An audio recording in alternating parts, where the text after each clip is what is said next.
Welcome to the Post to Past. Today we will explore the fascinating, and at times paradoxical, alliance between two of the most unlikely partners in modern history, Joseph Stalin's Soviet Union and Winston Churchill's Britain.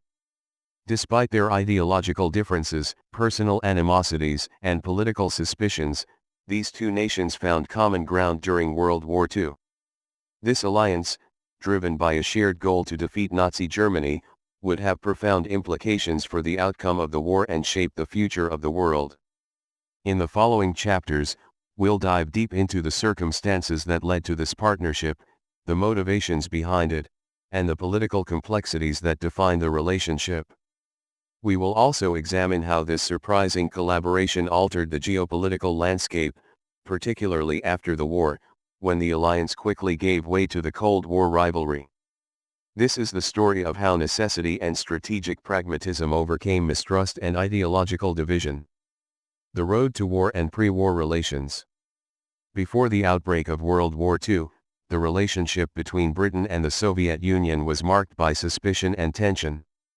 Britain, a capitalist democracy, and the Soviet Union, a communist totalitarian state, shared little in common. In fact, Britain had long viewed the Soviet Union with distrust, particularly in the wake of the Bolshevik Revolution in 1917, which saw the rise of communism in Russia. The British government feared the spread of communist ideology and saw Stalin's regime as a direct threat to the established international order. Moreover, Britain's foreign policy in the 1930s, under Prime Minister Neville Chamberlain, was focused on avoiding conflict in Europe. This led to a policy of appeasement toward Nazi Germany, as Chamberlain hoped to avoid another devastating war after the trauma of World War I.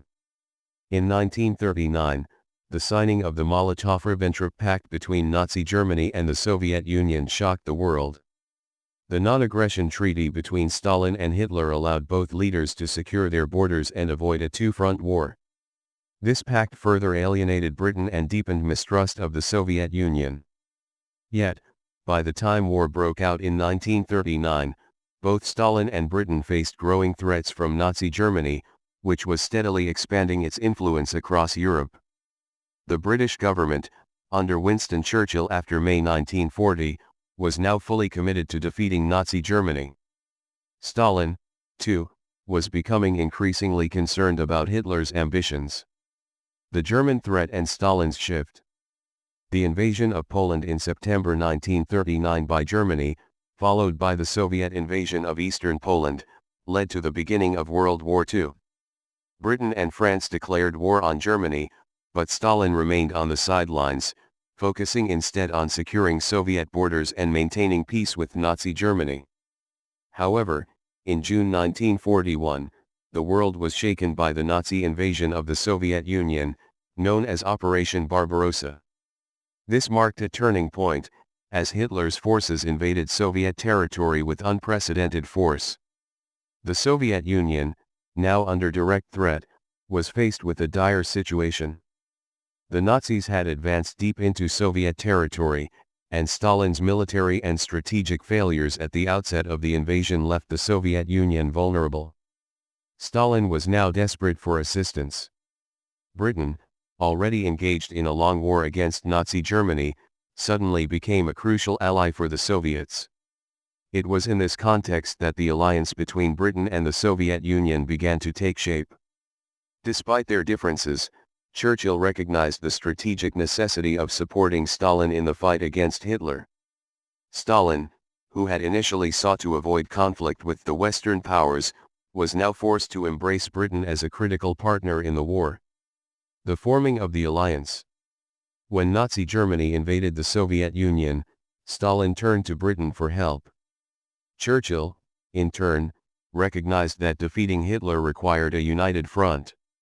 Despite the mutual suspicion between the two leaders, Britain offered material support to the Soviet Union.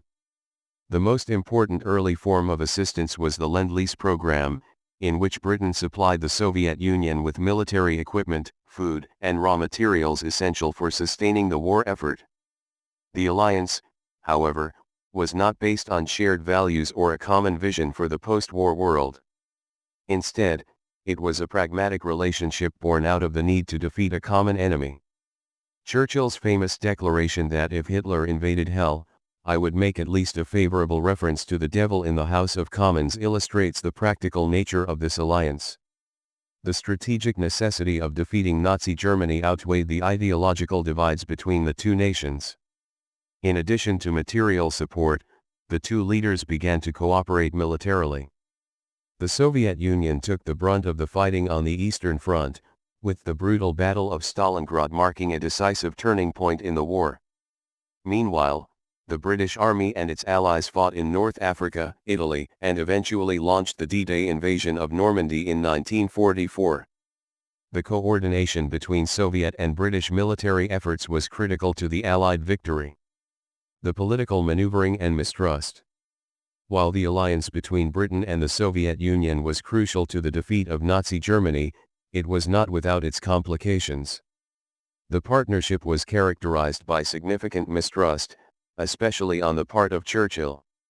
The British Prime Minister was deeply skeptical of Stalin's communist regime and feared the expansion of Soviet influence in Europe after the war.